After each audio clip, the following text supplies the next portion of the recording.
The year is 1499. Along the rugged cliffs of Modin, a bell rings one last time across a valley that will never hear it again. Inside the convent of St. Theodora, 23 women kneel in prayer. Their lips move together, forming words they've repeated every morning for years. But this morning, the music words taste different, like ash, like farewell. Beyond the stone walls, the horizon bleeds red. Not from sunrise, but from the banners of an empire that has swallowed kingdoms whole. The Ottoman army doesn't march. They flow like a river of steel and fire, erasing everything in their path. A boss Helena clutches a silver crucifix that has survived 3 generations. Her hands tremble, not from fear, but from the knowledge of what is coming. They all do. What they cannot know, what history rarely records, is that death might have been mercy. What happens next won't be found in textbooks. It was buried, erased, hidden beneath centuries of silence. The Ottomans' conquest is more than territorial. It is methodical, calculated. The question isn't whether you can handle the truth. It's whether you are willing to remember it. Certain stories vanish from history while others are endlessly retold. You are here to uncover one the world forgot through missionary letters, Ottoman state records, and testimonies buried in Venetian archives. Every view, every subscription helps resurrect a lost voice. Now we return to the convent where the bell has stopped ringing and the doors are about to break. Music. To understand what happened to these women, he must understand the machine that consumed them. 17 years earlier, in 1482, Constantinople fell. The jewel of Christendom, standing for over a millennium, destroyed in 53 days of cannon fire and blood. Hagia Sophia, once the greatest cathedral in the world, stripped of its crosses within hours. Mosaics plastered over bells melted down.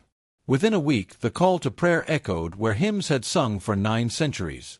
Sultan Bayezid II stood in the nave and declared it a mosque. Not because he needed another house of worship, but because he understood music, what most conquerors never grasp. You do not defeat a people by killing them. You defeat them by erasing who they are. The Ottomans conquered land, but they also conquered identity. Every surviving church bell, monastery, and nun praying in Latin is a declaration, an act of defiance, proof the old world refuses to die. And every woman who clings to prayer is a reminder that faith can outlast armies. So the Sultan made a decision. If they will not convert, they will vanish. Not through massacre. Massacre creates martyrs. Martyrs inspire resistance. Songs are written. Stories told. The dead become immortal. The Ottomans perfected something far more subtle. Something that leaves no songs, no stories, no memory. Erasure. By 1499, this strategy had been tested across the empire. Greek monasteries along the Peloponnese, Serbian convents in the Balkans, Armenian churches in Anatolia. Some were converted, others abandoned, but the pattern remained. First came the offer, then silence.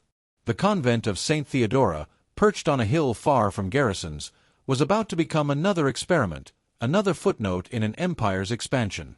But these women were not footnotes. They were not warriors. Their weapons were rosaries. Their armor, faith. Most had never seen a soldier held a blade or imagined they would need to. Abbess Helena had led the convent for 14 years. Before that, she tended the sick in a village long swallowed by plague in 1480. She sought the convent not to escape the world, but to understand it. Sister Theodosia, 19, had taken her vows 2 years prior. Her hands still bore the calluses of her family farm. She joined the convent after raiders killed her family. The convent had been her only refuge. Sister Cairo, 70, had survived 2 abbasses, an emperor, and countless wars. She had long stopped fearing death. None of them had faced this. If this moment in history doesn't stir you, you are missing the lesson our ancestors died to teach. The most dangerous act in the face of power is refusing to forget who you are. Then the first cannonball strikes just after dawn. Not the chapel, the bell tower. The sound is apocalyptic. Stone explodes. Iron shrieks. The bell shatters mid-swing. Pieces raining onto the courtyard where sisters once grew herbs for healing. The same hands that tended the plants now cover their ears, trembling. A boss Helena doesn't scream. She stands, crucifix raised, and begins to sing. Kyrie Ellis, Lord, have mercy. One by one, the others join. 23 voices rise against the roar of an empire. But empires do not listen to songs. By midday, the gates are breached. Music. Soldiers pour into the courtyard, not with swords drawn, but ledgers, quills, inkpots. They move like clerks, not conquerors. To the Ottomans, these women are assets.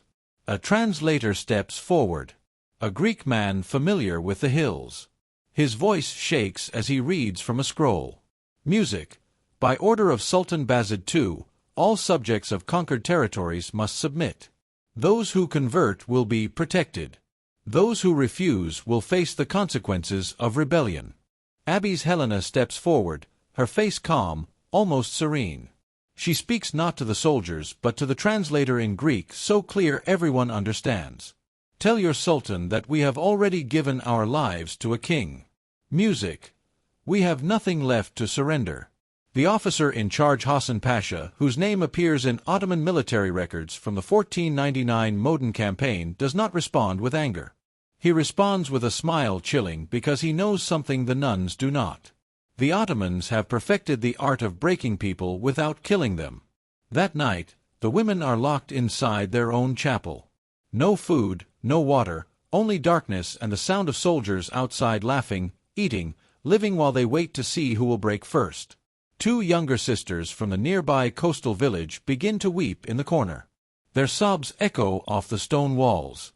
But Sister Theodosia, barely 20, begins to whisper a psalm. The Lord is my shepherd, I shall not want. Music. Then another, though I walk through the valley of the shadow of death, I will fear no evil. One by one, the weeping stops. The Ottomans had underestimated them. These women had spent their lives preparing for suffering, fasting, vigils in the cold, hours of silence, submission to something greater than themselves. What the soldiers saw as torture, the nuns saw as discipline. But Hassan Pasha is patient. He has seen this before in Greek monasteries along the Peloponnese, in Serbian convents, in Armenian churches. Faith is like a candle, he once wrote in a letter to the Sultan, still preserved in the Topkapi archives. It burns brightest just before it dies. He is about to test that theory. On the second day, the doors open. A servant enters with bread and water, real food, clean water. He sets it down without a word and leaves. The nuns stare, their throats are dry, their stomachs hollow. The younger sisters look to Helena, desperation in their eyes. Sister Kyra, the eldest, speaks first. They want us to take it, to feel gratitude, to soften. Helena nods. Then they fast. They do not touch the food. By the third day, their lips are cracked and bleeding. Their hands shake. The younger sisters can barely stand, but they do not break. Hassan Pasha watches from the courtyard, arms crossed. Impressed, frustrated. Perhaps a flicker of respect passes across his face, but strategy does not change. On the third day, the doors open again. This time, it is Hassan himself. He speaks in Turkish. The translator follows like a shadow. You are not criminals. You, music, are not enemies. You are simply mistaken. The Sultan is merciful. He offers new lives, new names, protection. Speak the words or come with us to Constantinople. There the Sultan will hear your case. Perhaps he will be moved by your conviction. He pauses. The road is long. The weak do not survive it. It is not a threat. It is a promise. Helena looks at her sisters. Some barely conscious. Some praying with eyes closed. Some staring at the stone floor for strength. She turns back to Hassan. We will walk. The smile returns to his face. Good.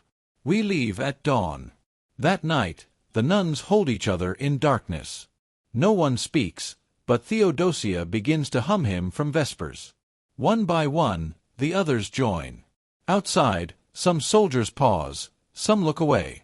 One of them, years later, will tell his grandson about the women who sang themselves through the night. But that story will be forgotten. At dawn on the fourth day, 23, women walk south toward the coast, hands bound on dusty roads under the relentless sun. No carts, no horses, only their feet, the dust, and the burning sky. By the second day, Sister Irene, 62, collapses. Her knees have failed her. Magdalena and another nun, Sister Anna, lift her and carry her for 3 miles. At night, she is unconscious. By morning, she is gone. They bury her by hand with whispered prayers. Hassan Pasha notes in Music. His ledger 22 remain. On the fourth day, it happens again. Sister Callista, who has not spoken since the siege, simply sits in the middle of the road and closes her eyes. They leave her there. By the seventh day, when they reach the port of Modin, only 18 remain. But something unexpected happens. The nuns stop weeping, stop begging. They walk in silence. Not the silence of defeat, but of women who have already made their choice. Sister Helena leads them at the front, even with her hands bound. On the morning of the seventh day, Hassan calls for her. She is brought to his tent alone. What happens next is not in Ottoman records. It survives only in a Venetian merchant's letter discovered in 2003 in Drovnik archives. I saw them bring her back at dawn. She could not walk. Her eyes, God forgive me, were open, but she was not inside them. They dressed her in silk and paraded her through the camp as a convert, but I passed close enough to hear her lips moving. She was still praying in Latin. She had not broken. They took her body and left her soul to wander. This is the Ottoman strategy history does not teach. They did not want martyrs. Martyrs inspire resistance. Songs are written, stories are told. The music, dead become saints. They wanted ghosts. Women who would walk, eat, breathe, but never be whole again. Living proof that rebellion was futile. Sister Helena walked with them the rest of the way to the coast. Never speaking again, never looking anyone in the eye. The younger sisters wept. The older ones prayed harder. At the port, they were loaded onto a galley. Not a passenger ship, a vessel designed for control, slaves, prisoners, cargo. The nuns were chained to benches, wrists locked to iron rings. A ship's manifest discovered in 1987 at Istanbul's Music. Topkapi Palace Museum lists them not by name, but by number: religious captives, female, 18. Destination: imperial household. Purpose: domestic service and conversion. The word service does a lot of work. The voyage lasts 12 days. The sea is merciless. Storms lash the deck. Salt spray stings cracked lips. The ship pitches and rolls.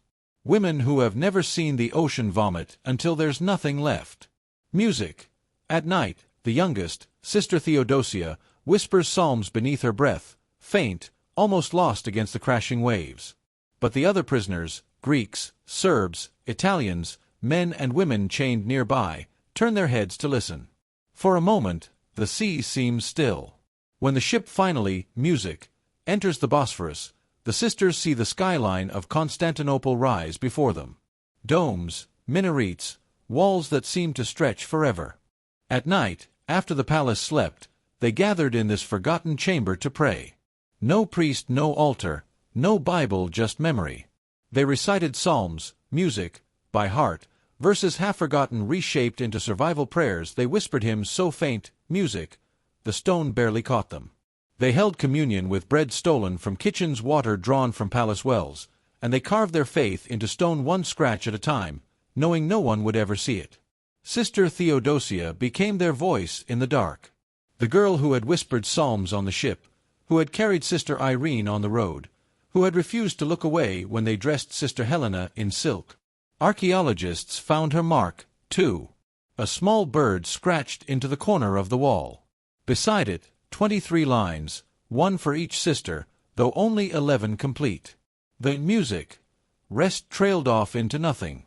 They used broken pottery for candle holders, scraps of linen for altar cloths, shards of shattered mirrors for crude crosses. In this secret chapel, they gathered each night. No hymns, no sermons, just whispers.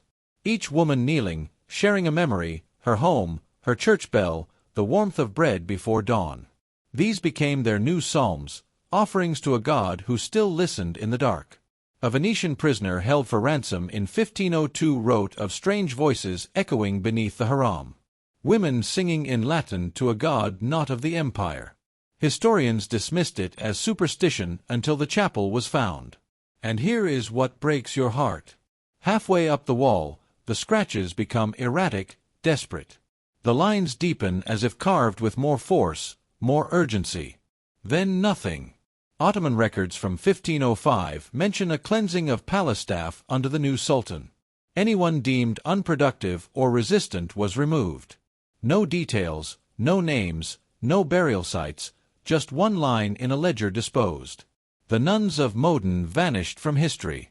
18 women who had walked 7 days through hell, crossed the sea in chains, carved prayers into stone, gone. But their chapel remained. A French diplomat in 1712 wrote that older palace servants, music, claimed that on certain nights if one stood in the lower halls the air grew cold and faint, Latin singing could be heard. He dismissed it as superstition. The walls do not lie. In 2011, when archaeologists examined the chapel more closely, they found wax traces not from Ottoman candles, but older mixed with herbs, the type nuns made in convents. They had kept their vigil far longer than anyone imagined. Months, maybe years, carving crosses, whispering prayers, refusing to disappear. Sister Theodosius's bird was the last mark on the wall. Beside it, faintly scratched, almost invisible. 2 words in Greek, we endure. But the truth is, they didn't just endure. They left something the empire could not erase. A room full of crosses, prayers carved in stone, proof that faith could survive where walls and chains could not. The Ottoman Empire lasted until 1922, over 400 years of conquest and power. Yet in the end, it was those scratches on the stone that survived. Not the Sultan's decrees, not the ledges of Hassan Pasha, not the silk in which they dressed Sister Helena, just words and marks, music, carved by women the world had forgotten. Lux in tenebris lucet. The light shines in the darkness. So why does this story matter? Because it isn't about religion. It isn't even about the Ottomans. It's about what power does when it tries to erase people and what happens when those people refuse to disappear. The empire conquered 3 continents, rewrote maps, languages, entire cultures, turned the greatest cathedral in Christendom into a mosque, ruled from the gates of Vienna to the deserts of Arabia. But it could not erase 18 women who carved prayers into stone. Think about that. An empire with armies, cannons, music, endless resources, and the will to reshape the world versus women with nothing but fingernails and faith. And the women won, not in ways measured by empires. They didn't reclaim their convent. They didn't convert their captives. They didn't live to see freedom, but they left a mark. History is written by the victors. Memory is written by the survivors. And sometimes survival looks like a cross carved in the dark, music, where no one was supposed to see it. A prayer whispered in a language the conquerors tried to silence. A bird scratched into stone to remember sisters who fell. Centuries later, we found it anyway. The philosopher Soren Kierkegaard once wrote, "Life can only be understood, music, backwards, but it must be lived forwards." These women lived forward into darkness. Walked 7 days knowing they might not survive. Crossed the sea in chains, knowing what waited on the other side. Descended into tunnels beneath a palace, knowing they might never see sunlight again. Yet they carved their prayers anyway, trusting that someone someday would look backward and find them. You just did. In 2011, when archaeologists stood in that hidden chapel staring at the crosses, one asked a question that haunts me. How long did they keep the vigil? The wax traces suggest years. The depth of some carvings indicates desperate repeated effort. These women gathered night after night, year after year, in absolute darkness, and refused to stop believing. Even when sisters disappeared, Even when the scratches on the wall stopped growing, even when hope should have died, they kept carving. That's not just faith. That's defiance, music, in its purest form. The Ottoman Empire is gone. Its sultans are dust. Its armies are memory. The palace still stands, but now as a museum. Tourists walk its halls unaware of what lies beneath their feet. Yet those crosses remain. And that Latin phrase barely visible after 500 years still speaks lux in tenebris lucet. The light shines in the darkness. It comes from the Gospel of John. A verse about light that cannot be extinguished. About truth that survives when everything else is taken away. Music. Sister Theodora carved those words knowing she would never leave the palace. Knowing her name would be forgotten, knowing the world would move on without her. Yet she carved them anyway, music, understanding something empires never do. You can conquer land, rewrite history, erase names from ledgers, bury bodies in unmarked graves, but you cannot kill what people carry inside them, and you cannot silence what they carve into stone. You've just witnessed one of history's darkest truds. If stories like this remind you how fragile humanity is, how easily voices can be erased, then subscribe to Grim History and keep the past alive. Some voices deserve to be heard, even if they were silenced centuries ago, especially then. The nuns of Modin were meant to disappear. That was the plan.